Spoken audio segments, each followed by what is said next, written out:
Hey, what up, everybody? Stevie Breach coming to you. This is my tryout for the future of the YWC. No, really, this is my review of Wrestlemania 27 on Blu-ray. I just picked this up the other day. Finally was able to watch it. I honestly waited for the Blu-ray to come out. I held back all of my opinions of Wrestlemania. This Wrestlemania is a good Wrestlemania. It's my second Wrestlemania that I ever attended. And this was a weird Wrestlemania to me. There was 8 matches, and I only got one right in all of my predictions.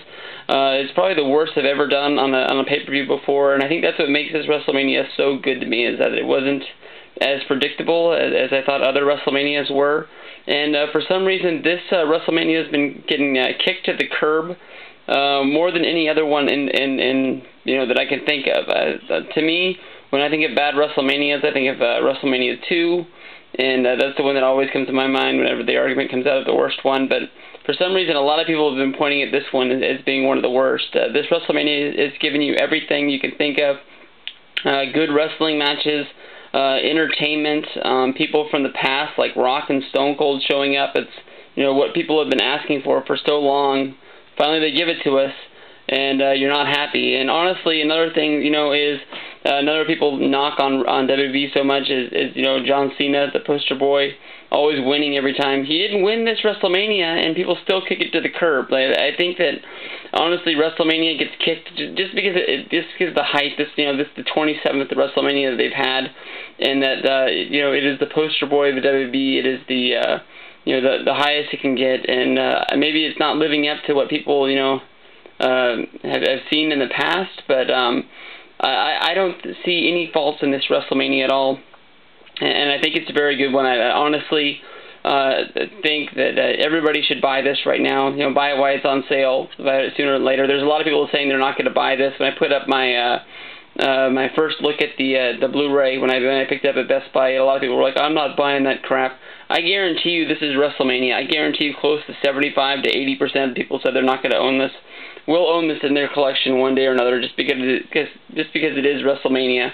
I don't know what their gripe is about this. I'll go through and review everything that's on it in a minute, but just good stuff. And I'm not one of those people who's going to jump on it. It's got this nice shiny cover slip that's on there that comes off, and then you just get the same look basically on a Blu-ray cover. It's not as chromy or as shiny. I always call it chrome because baseball cards have the top's chrome.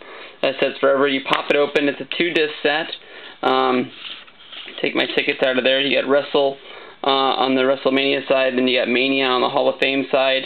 Pull out the discs, and you'll see the view of WrestleMania. I'm actually going to pull this out and show it to you real fast because I was pretty excited to find this out. This is the view of WrestleMania, and I'll get you as close as I can get you without this pixelating as much as it is.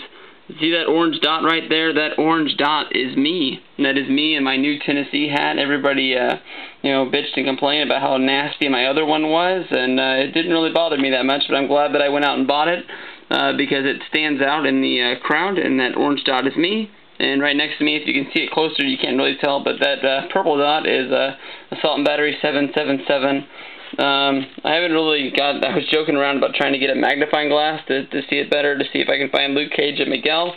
This picture is taken during the beer bash with Stone Cold and Booker T, right before Booker T hit the spinner Rooney, and then got his ass stunnered out of the ring.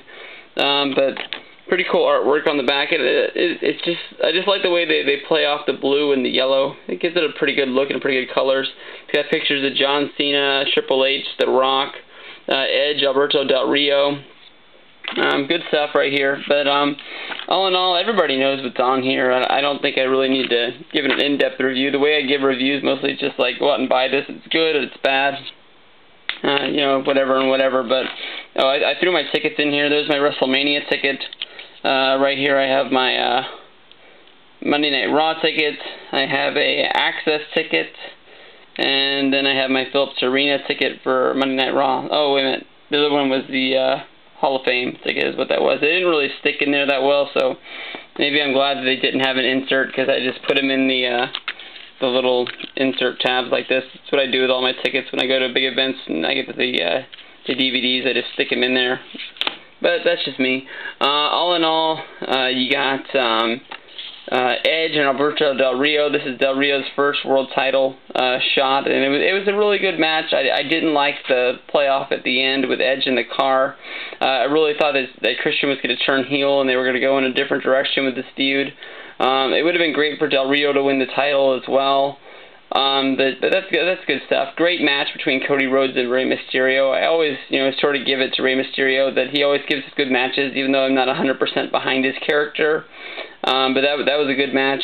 The core match against the SmackDown Dream Team really didn't make much sense to me. I didn't like how they built up that Vladimir Kozlov got taken out and then they replaced him with Kofi Kingston. Honestly, as a fan, I was really hoping for Kevin Nash Diesel to take that spot. When he tweeted that he's bringing the boots and that he was bringing his singlet with him, I was really thinking that he was going to take that spot. And it was a downer to find out that Kofi got it. Kofi's a guy that I don't really stand behind that much, though. Orton and Punk delivered just like I thought it was going to. That was a great wrestling match, the way they played off Orton's injury. I was really thinking Punk was going to pick up the win in that. Like I said, I didn't get any of these matches right except for one. Swagger, Cole, Lawler, Stone Cold, all that. That's bad. That's probably the only thing you can knock about this pay-per-view in my eyes. That match, they just got so much time. I can't believe they got almost 14 minutes for that match, and it just drug and drug and drug. It would just, I really wish that wasn't a part of the thing, and they could have given Swagger a regular match or gave us a Money in the Bank match. But then right after that, Triple H and The Undertaker delivered like nobody else could. That match is just great. Honestly, if you don't want to watch this whole pay-per-view all the way through, just you could put that match on, and I swear to you, when it ends, you're gonna want to watch it all over again. That's a great no-holds-barred match. If that's Triple H and Undertaker's last match, they delivered like none other, and I'm just glad that I was able to see it live. I thought the whole time that I was going to be cheering my ass off for Triple H because I really wanted him to win that match. I said in a video earlier this week, Triple H is my favorite wrestler of all time.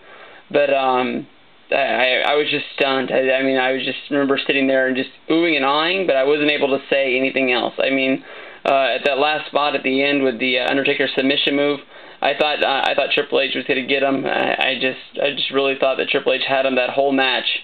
They played it up like Triple H was going to beat Taker, like Taker was out of gas, and at the end, when Taker got taken off on the cart up the ramp. Actually, the first time the trainer hit the ring, I remember I turned towards Ravi, and I said, "Is he dead?" Like I had never seen a trainer come out to help the Undertaker before. I think that there's no way in the world that the dead man should have ever been put on a cart and carted out of there. They would never have carted John Cena out. Triple H, they made sure they would have walked out. If they would have got some help up the ramp, they would have done it. But no way that the Undertaker, the dead man, should have been carted out like that. It just, I don't know, it just doesn't fit his character at all. Then you got the, I just called it the Jersey Shore match. And, people knocked it because Trish Stratus was in there and she hasn't been a diva in a couple of years. But all in all, she was there the same reason that Stone Cold was there, to put over the Tough Enough premiere the next night. And you got to understand WWE, going out there to promote their new show that is coming out. So, that was the one match that I got right. I think everybody in the world knew that Snooki's team was going to win that. And, all in all, it was good just to see Dolph Ziggler, show up and be on a featured match on Wrestlemania, because I think he is a big part of the feature, as well as John Morrison. And then you got the Miz and John Cena with pretty much with The Rock. I honestly was thinking The Rock was going to be more physical in this match. All in all, he came out with the outcome. Helping the Miz defeat. I think the best thing that defines the Miz as a champion is him celebrating in the ring after he won. And The Rock walked about a quarter of the way up the ramp, and he turned around, and then he showed, he looked at the Miz, and the Miz was holding his title, and he clutched it with one hand around his shoulder, and then you can see him clutch it with the other, like, no, you can't take my belt. Stay away from me, Rock. Don't come in here. Don't come back. And then he basically took the rock bottom. from The Rock, just so The Rock can be alone in the ring in WrestleMania. But like I said, you had returns of Stone Cold, you had returns of The Rock, you had new champions, well, not new champions, Edge has been a champion before, but The Miz, I meant to say it. You know, you had a new champion in The Miz go over in the main event. I mean, you had two legends, Triple H and Undertaker, go at it in a non-stop. Just if this is their last match, or you know, anything, this can be looked at as both as one of their best matches. I think it stands up against the Michaels matches as well. I mean, this is just good. Anybody that knocks WrestleMania 27 and says they're not going to pick this up, like I said earlier, I guarantee it's going to be in their collection one way or another down the road. So Stevie Breach doesn't really give star ratings or number ratings. He just, you know, he's just a man of the people. That's the name Yeah gave me. But I mean, just go out and buy this. It's good. Best Buy, $19.99, or if you live in Paz's Land, whatever rinky-dink store he bought it in, $19.97 for the Blu-ray. And you just got to pick this up. And good times. See you later.